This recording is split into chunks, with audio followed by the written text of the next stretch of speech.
Hey guys, what is up? It is me, Pagey, here once again with another video on Stargirl. This is going to be my review for episode 5 for this season, otherwise entitled Hourman and Dr. Mid-Nite. But of course, if you've not watched the episode, what are you doing here? Go away, just leave, because, spoiler alert, because I'm going to be talking about everything in the episode. But if you have watched the episode and you can continue on with this video, it would be awesome if you could let me know your various opinions on the episode in the comments section down below. What were your favourite parts? Everything like that. Maybe your least favourite parts, let me know in the comments section down below, as well as any theories and general thoughts you have. Intrigued and just interested to see what you guys have to say. And of course, if you're going to enjoy the video and just enjoying the Stargirl content in general, it would be awesome if you could drop a like on the video, help support the channel, especially during this time. The last episode was obviously the big Wildcat episode where we saw the transformation and journey that Yolanda has gone through over the past 3 months roughly, and we saw her become Wildcat and Courtney give her the mantle, and also the struggle that Yolanda is still dealing with. That also ties into her taking on the mantle. So it was awesome to see that. Very good episode. But of course, throughout the episode as well, we saw that Principal Bowen is tied to the Injustice Society and what's going on with their plans. So that's going to be interesting, and it does play out more in this episode as well. Denise Zarek has also disappeared. That was the cliffhanger. So her car's in the scrapyard with some bangs on it. Looks like maybe a big Grundy dude might have done that.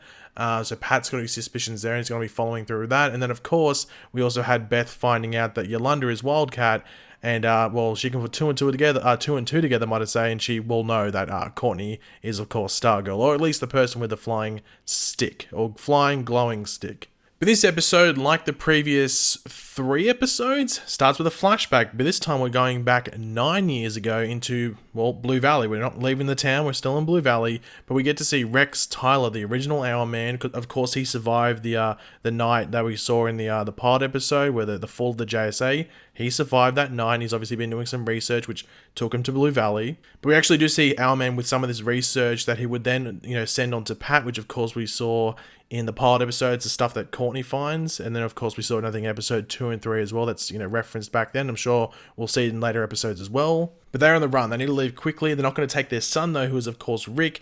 Rex actually gives Rick this, model 66... a model of a 66 yellow Mustang, which is the car that he did have, which is, of course, also the car we saw in the photo that Pat had of Rex. So Rex and his wife, Wendy, are in a rush to leave. Someone's after them. We're like, okay, well, who's after them? We assume it's someone in the Injustice Society. We're like, okay, well, what specifically is, making them run away? So what's going on there? It's very mysterious.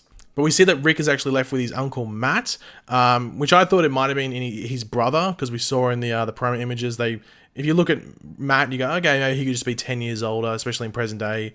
He could just be 10 years older than Rick, but it's actually his uncle. And they've actually changed records to say that Matt is Rick's father. So Rick's surname has been changed to Harris. It's Rick Harris. That explains why, the connection to Hourman isn't made throughout the episode for a bit. And while this scene was really frantic and rushed for obvious reasons, it was still emotional at the same time. But the big moment is when Rex and Wendy are getting away, and Solomon Grundy actually attacks their car, slamming them into a tree and just, well, killing them. So obviously that was the quote-unquote accident that was referenced early on, because obviously all the police reports and everything just like a blown-out tire and stuff. And that's what caused them to crash into the tree. But obviously we know at that stage that that's not the truth. But I really do love a good old flashback, and I do love starting an episode with a flashback, then cutting in to present day rather than jumping back and forth, so I really enjoyed this opening scene. But we do get to jump to meeting Rick in present day with Wonderful by Everclear playing over the top. I love that song, it's one of my favorites. What a great song. Santa Monica is another great song by Everclear, just if you want any music references. Anyway, we're not breaking down the soundtrack. His relationship with his uncle Matt is quite poor, it's evident from the get-go, and we hear that Matt feels like Rick ripped his life away from him. Like he said he was going to be like a millionaire in Silicon Valley or something like that, which obviously doesn't help Rick's life out, that he feels like he's just a burden on someone's life. That he's lost his parents, and also the person that's his guardian just doesn't like him, hates him pretty much. But we do see that Rick is actually working on a Mustang as well, so obviously he's living up to the model that his dad gave him. Now, one rough thing, I'm sure some of you might have picked this up, or most of you would have picked up, is that Rick has to walk past the tree that he thinks was responsible for his parents' death every single day. He has to do that every single day. We see him punch the tree. I don't know if he'd punch the tree every day, but just a lot of anger there. And I doubt walking past that's going to help. That would be doing a lot of damage to him. But maybe it's the only way to school, so it's pretty rough. But this episode does fall into Halloween time. I think this episode was meant to originally air around Halloween, when Stargirl was originally going to air at the end of last year. But it doesn't really focus too much on Halloween, so I don't think it had to air on there. It's not like a ghost is the villain or something like that. But we do have Courtney almost getting caught with her superhero gear by Barbara, which is like a reference from the comics. Almost like this. I remember there's a scene in Stars and Stripes where Barbara is going through Courtney's laundry and finds her suit, and Courtney quickly rips it away. I think she actually says I don't know if she says it's a Halloween costume or maybe it was like cheerleading practice or something like that. But that's sort of from the comics there. But Courtney actually takes the bag of superhero gear to school, but leaves behind the Dr. Mid-Nite goggles. They're in her closet still, which is wasn't very good that she left them behind by accident. Now, Pat has strong suspicions around William Zarek being the wizard, that, you know, and that Courtney was sort of right about the Injustice Society maybe being the higher ups in Blue Valley and just sort of blending in, with also Courtney revealing her suspicions around Principal Bowen being the fiddler. Pat isn't really happy that, you know, she was at the hospital and everything like that.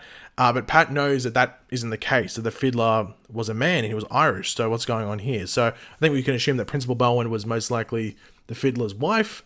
But will they ever reveal what happened to the real fiddler? I guess we might find out in a future episode. Now, it was actually sort of good having Courtney and Yolanda together at school. Like, Courtney has a friend at school now, and so does Yolanda. But they're looking to recruit more new JSA members. But of course, Beth knows what they're up to. So Beth's sort of on their tail. But Beth actually does run into Janitor Justin, and I think this is the first time we hear him speak on the show. And he says, what does he say? He warns Beth of dragons in the water. Wonder who he is hinting at there. Some of you might know. Actually, shouldn't be too hard because there was a reference already. So yeah, anyway. But he does have a Pegasus hat on. Or, if you've read the comics, should I say Winged Victory? Will we see Winged Victory on the show? It would be awesome, but expensive, but still awesome. Let's hope we see it. Now, we do have Stephen Sharp, aka The Gamble, in this episode for a couple of scenes. And we actually see him in a theatre or a cinema. I think it was a Halloween movie marathon thing that was going on. Anyway, he's given plans for a satellite as well as the travel routes to intercept the general satellite pieces, I guess you could say, from like an informant. It's probably the best way to word it because he's given money to him and stuff like that. Now, he also gives him a chocolate coin tip to the informant dude, which obviously, he says it's from France, but as soon as it happened, you're like, okay. And the way he flipped the coin as well, that's up the gambler's route. So it's like, okay, well, something's up with that coin. Now, the satellite plan pretty much confirms that they're doing the thing from the Stars and Stripes series from the comics, or at least doing a take on it. They might change what the overall plan was or what happens with the satellite. I won't spoil what it is. I won't spoil it at all because it's a spoiler. And what looks like it might be happening on the show. But if you want to go read that comic, you can do it and you get a good idea what's going on here. But at least they're setting that up, and they are setting up that it's going to be fairly big when we get to the end of the season. Now, Pat's car breaks down for an engineer guy mechanic apparently that runs his own shop. He seems a bit hopeless. Anyway, he runs into Rick, who brings up that his dad had a yellow 66 Mustang, raising Pat's suspicions that this could be Rex Tyler's son. But of course, Rick's last name now is Harris, and he introduces himself as Rick Harris to Pat. So Pat's like, okay, well, maybe not. But while that is all going on, the hourglass of Hourman actually starts reacting to Rick's presence and starts to glow, and then calming down once he leaves. So we have Courtney chasing after Rick, and the hourglass not working at that stage. And I was wondering at the same time, I was like, why is it not working there? I wasn't noticing the little detail to the fact where it wasn't the right way around, like the sand or the material has to be at the top. I didn't notice that at first, but obviously that's the reason why. So Courtney's looking to be a bit crazy, and Rick's just like seriously, back on your medication, please. But of course, the episode is not just called Hourman, it's called Hourman and Dr. Mid-Nite. So Beth's got to have that transition into becoming, or on the way to becoming, Dr. Mid-Nite. So we have Beth going to Courtney's house without an invite and finding the goggles of Dr. Mid-Nite thanks to the dog who was chewing on them. Now, she does put on the goggles, and we actually have the voice of Charles McNider as a sort of like AI for Beth, which gives her a lot of information. I wonder if he's going to be in the show the entire time giving AI, or if it's like for this episode, introduction and cool stuff. Maybe Beth will hear him, but we won't hear him, if that makes sense. We won't be seeing it from Beth's point of view, and she just might be repeating what Charles McNider says. It'll be interesting because they've got Henry Thomas voicing him, and Henry Thomas, of course, played Elliot in E.T., so I think that was a personal Jeff Johns casting there, but he's voicing it in this episode at the very least. But yeah, he's giving her a lot of information. He doesn't know everything, but he knows most things. Now, I did like the reference to Red B as like the dangers of revealing your real identity and stuff like that. He died in like the mid-80s in the comics, but though in the timeline, I think it was in the 50s, like Charles McNider indicates on screen. But it is thanks to Charles McNider and just Beth having the goggles in general that we have Rick's real surname being revealed as Tyler. So they know that it's Rick Tyler, he's the son of Hourman, and that's why the hourglass was reacting to him. So Courtney's on the right track. Now, one interesting scene was definitely Pat's encounter with Matt Harris. At first I thought, I wasn't too sure why they were doing it, but then I just thought it was like, oh, okay, just to make it obvious that it wasn't his father.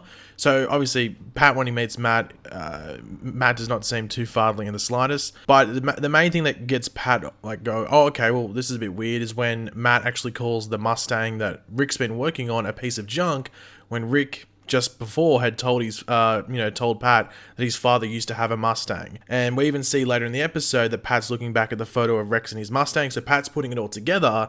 So Pat pretty much figures it out without him actually having really to be told. So Pat's pretty smart. But Yolanda, Courtney, and Beth actually go on the hunt for Rick, if we're, speaking of the Tylers, and it actually takes them to Cindy Berman's, might I say, Halloween party with Juice by Lizzo over the top. Mirror, mirror on the wall. I'm not going to sing it. I'll stop right now. But there's close calls in this situation in regards to getting caught by Cindy. Before that, we actually see Cindy in her room briefly getting ready. She's like being like a sexy vampire or something.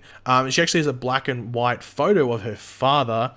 Obviously interesting that it's black and white. How old's that photo, you might ask? Well, we might find out in a future episode. But Cindy interacts with Henry, and he's like getting hints at his powers, which results in headaches. So he gets an episode to himself, but it's not for like, I think, 4 or 5 episodes. So it's a while in the season.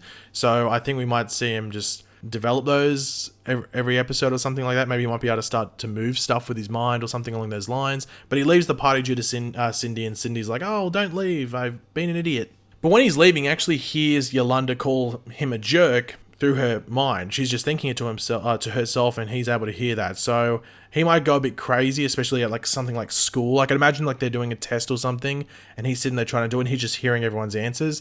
Even though that wouldn't be too bad, if you sit next to the smart kid, you'd get 100% in your test most likely. But one of the coolest scenes in the episode, in just regards to like visuals, I guess, was when Courtney finds Rick and gives him the hourglass, with Beth getting the information from Charles Mid-Nite to turn the hourglass over to make it work as if it's losing or ticking down the hour, like any other hourglass would do. Rick gets his powers and crushes the beer keg, but of course he's angry, so he's just not going to go, yep, superhero time. He goes off and does his own thing, and actually finds his uncle's truck, and obviously his uncle's being a bit of a scumbag and trying to hit on that waitress, and he just goes, well, Hulk smash onto that good old truck, and he just punches the hell out of it, let's be completely honest. But definitely, I think one of the more emotional scenes in the episode, probably the most emotional scene, was when Beth learns about what really happened to Rick's parents, and Charles Mid-Nite, or the AI, is able to show the hologram of the crash, which was pretty emotional, with Rick actually seeing his parents' last moments as the hologram just went through him. Like, it even just seemed like,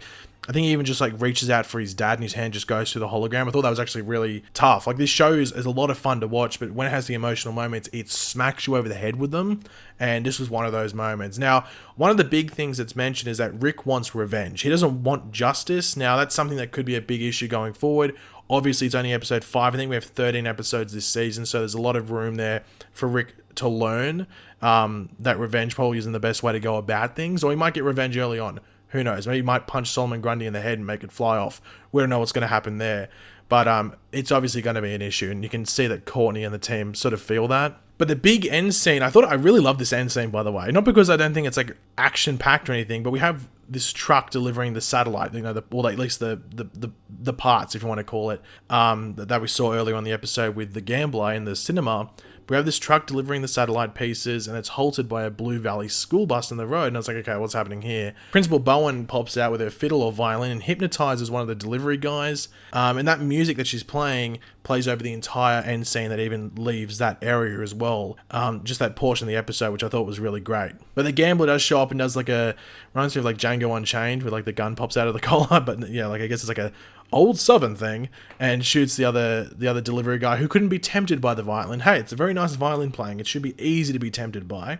But we also get to see that the messenger that delivered the schematics or like the designs for the satellite ate the poisoned chocolate coin and is dead. So they've sort of cut ties with everyone that's connected to this, so they can't spread what's going on, or at least, who got the certain, equipment and everything like that. So they're cutting ties with everyone, which is pretty smart. But while the Injustice Society's plan is starting to come together, we see some issues pop up for Courtney and what she's doing, as Pat has Matt Harris's damaged truck brought to his shop, which raises Pat's suspicions around the Hourman situation even more because it's got a massive fist mark in it. It looks like it's been punched by King Kong, I think the tow truck driver said. So as I said, it's just linking Pat to everything before. And then, of course, we have him finding the bag of stolen JSA artifacts that Courtney stole at the end of episode 3. And it was like the Green Lantern pulsing or pulsating that drew his attention. And he does not seem too impressed by it in the slightest. So Courtney's got some explaining to do. I'm interested to see if how Pat might intervene there. He knows that, when she had the gym bag before, she had all that equipment. So he must have his suspicions that she's been recruiting, and Rick has now got the hourglass. So, But overall, I think this episode might have been my favorite. I just thought just going over the 2 introduction of these heroes just filled the episode up really great. And I just loved the Injustice Society stuff as well, and just seeing everything come together with the satellite.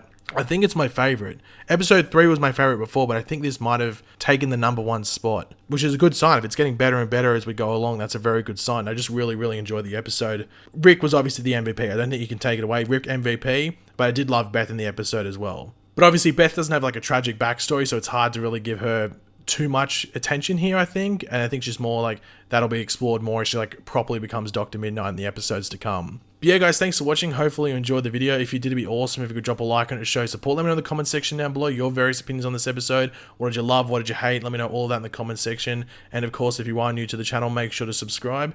And yeah, I'll catch you guys later. Goodbye.